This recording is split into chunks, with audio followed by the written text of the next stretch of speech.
President John F. Kennedy.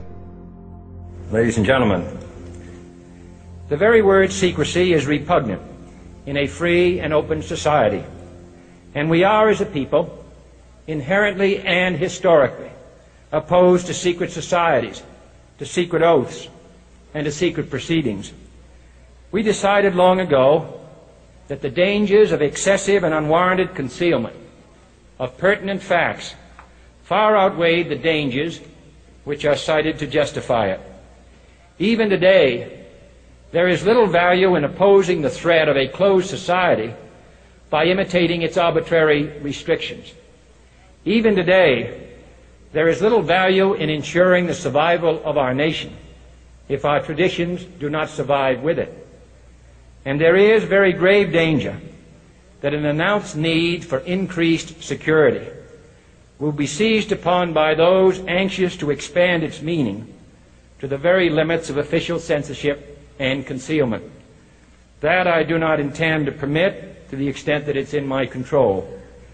And no official of my administration, whether his rank is high or low, civilian or military, should interpret my words here tonight as an excuse to censor the news, to stifle dissent, to cover up our mistakes, or to withhold from the press and the public the facts they deserve to know.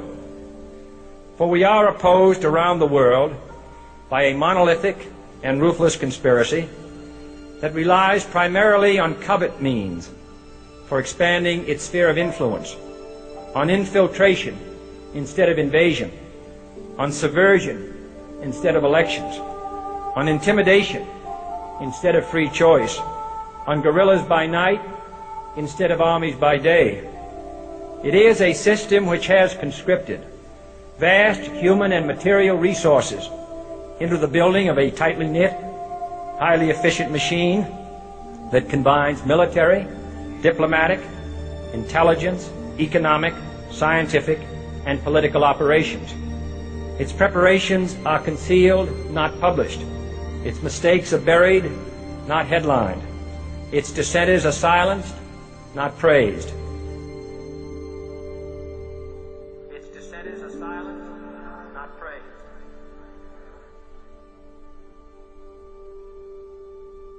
Its dissenters are silenced, not praised. Its dissenters are silenced, not praised. Its dissenters are silenced, not praised. Its dissenters are silenced, not praised. No expenditure is questioned, no rumor is printed, no secret is revealed. No president should fear public scrutiny of his program, for from that scrutiny comes understanding, and from that understanding comes support or opposition, and both are necessary. I am not asking your newspapers to support an administration, but I am asking your help in the tremendous task of informing and alerting the American people. For I have complete confidence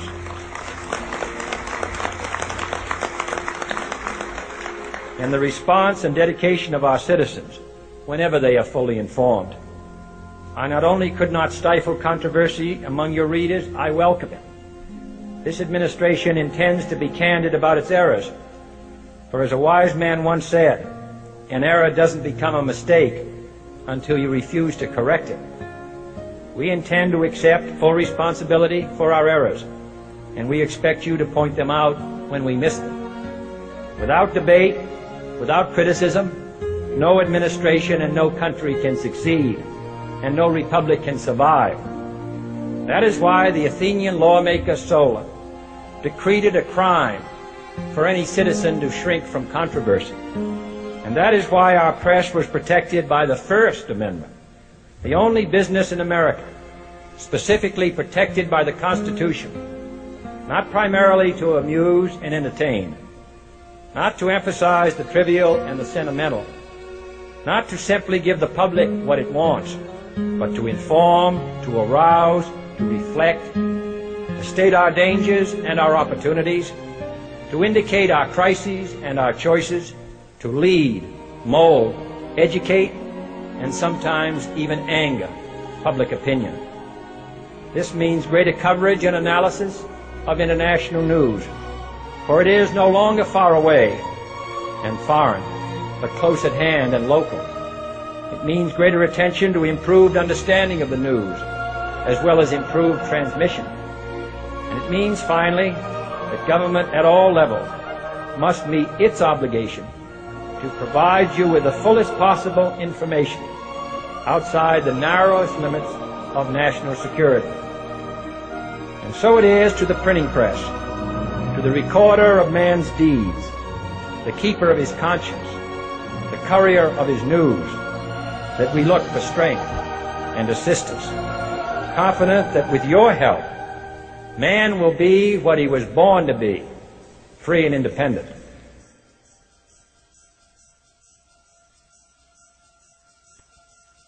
You were both in Skull and Bones, the secret society. It's so secret we can't talk about it. What does that mean for America? The conspiracy theorists are going to go wild. I'm sure they are. I don't know. I haven't seen the web. Number 322? You both were members of Skull and Bones, a secret society at Yale. What does that tell us? Not much, because it's a secret. Is there a secret handshake? Is there a secret code? I wish there were something secret I could manifest. 322, a secret number? There are all kinds of secrets, Tim, but one thing is not a secret. I disagree with this president's direction that he's taking the country. We can do a better job, and I intend to do it. And we'll be watching. Be safe on the campaign trail. John Kerry, thanks for joining us. And we'll be right back.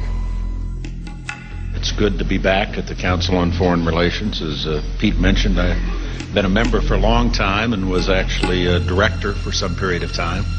I never mentioned that when I was campaigning for re-election back home in Wyoming. Senator Clinton, how you doing? I'm good. How are you Can I ask you a quick question while you sign that? It was reported in June of 2006 you attended a meeting in Ottawa, Canada, the Bilderberg Group. Can you comment on that? What's going on for the Bilderberg meeting, and what do you guys talk about up there?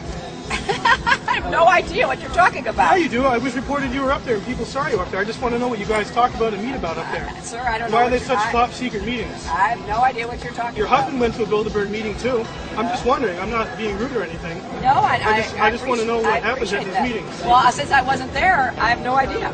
Okay, thank you, Senator. Thank you. How are you? There you go. Thank you very much. Listen, I am a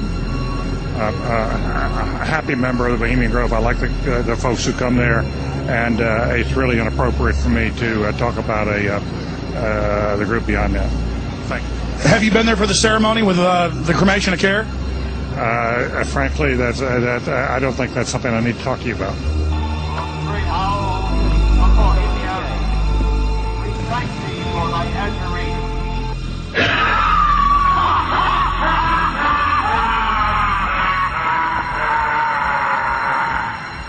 Have you been there for the ceremony with the cremation of care? Frankly, I don't think that's something I need to talk to you about. Really? That's right. Well, I'm Alex Jones, and I snuck in there in 2000. I'm the guy that blew it wide open and got the video. It's been on national TV. Well, I disrespect you for that. You do? I do. But it's a lot of big public officials going in there. Don't we deserve to know? I don't know anything about you, and I don't know anything about your film. But if you go in there with an understanding, you violated that understanding by releasing that film, and I don't respect you for that. Really? But we have public officials. I'm sorry. You took an understanding when you went in there that you would not do that film, and did you have an understanding when you went in there? No. Did you crash it? Yes. Yeah, and it has no trespassing signs there too, doesn't it? No, they put them up after. Oh, I'm sorry. I'm sorry, sir. I've been there before. I know what the circumstances are, and I'm sorry you violated the understandings. That was not a gentlemanly thing to do. But what about the ritual? Is the ritual genuinely?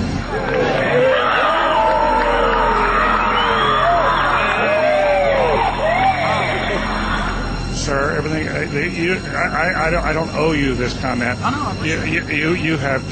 This is what's called ambush journalism, and I disrespect you for that as well. So thank you and goodbye. The ritual? It's none of your damn business. Oh.